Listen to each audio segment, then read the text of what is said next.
कार्तिक मास की चौथे अध्याय की कहानी। मत्स्य अवतार और शंखासुर वध।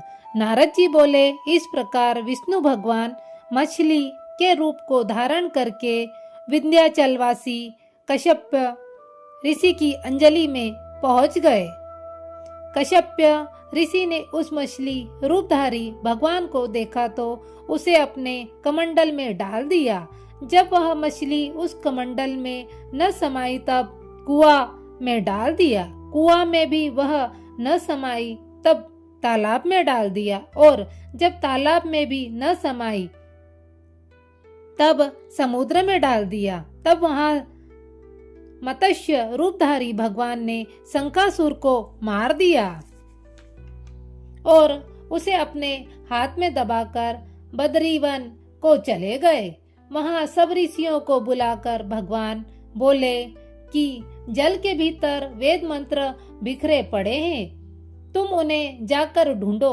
बहुत शीघ्रता पूर्वक रहस्य समेत वेदों को जल में से निकालकर मेरे पास ले आओ, तब तक मैं देवताओं समेत प्रयाग में निवास करूंगा।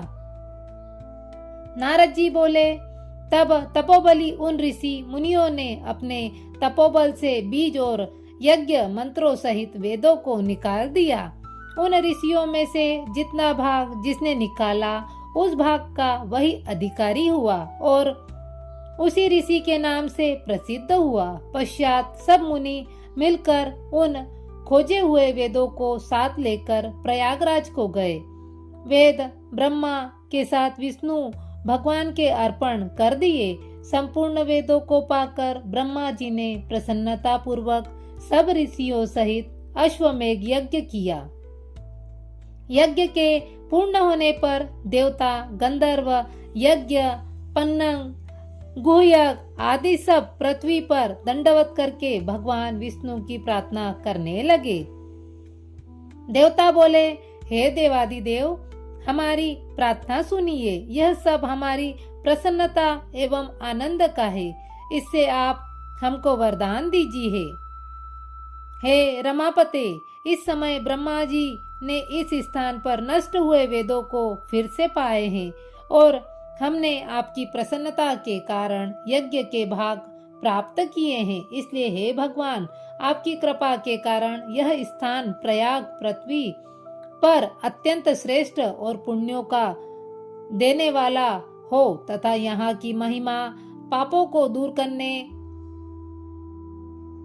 अक्षय फल देने वाली हो, ऐसा वरदान हमको दीजिए। श्री विष्णु भगवान बोले, हे देवताओं, जो कुछ तुमने कहा वह मुझे बड़ा प्रिय लगा है। मैं तुमको वर देता हूँ, ऐसा ही होगा। यह स्थान ब्रह्मा क्षेत्र नाम से प्रसिद्ध होगा। सूर्यवंशी राजा भागीरथ यहाँ गंगा जी को लाएंगे और इसी जगह पर सूर्य की पुत्री यमुना जी से संगम भी होगा। ब्रह्मा आदि तुम सब देवताओं मेरे साथ यही निवास करो।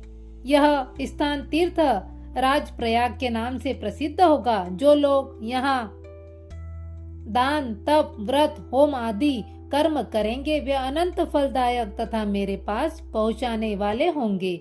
जो मनुष्य मेरे समीप इस स्थान पर शरीर त्याग करेंगे वे मोक्ष को प्राप्त होंगे।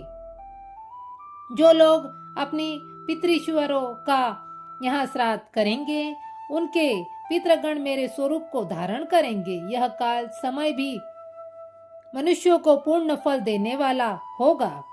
मकर की संक्रांति में माघ मास में प्रयाग स्नान करने से संपूर्ण पाप ऐसे नष्ट हो जाते हैं जैसे सूर्य से अंधेरे का नाश हो जाता है।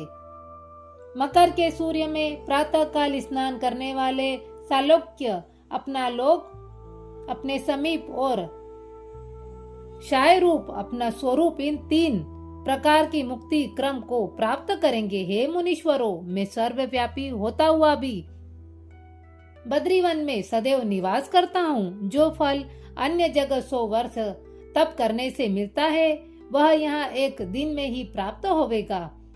इस स्थान के दर्शन करने वाले मनुष्य जीवन मुक्त हो जाते हैं। सूत जी बोले, हे राजा प्रतु, भगवान विष्णु ऐसा कहकर ब्रह्मा जी सहित वहीं अंतर ध्यान हो गए। जो मनुष्य शुद्ध चित्त से इस पवित्र कथा को सुनते या सुनाते हैं, उनके प्रयागराज और बद्रीवन में जाने का फल मिलता है।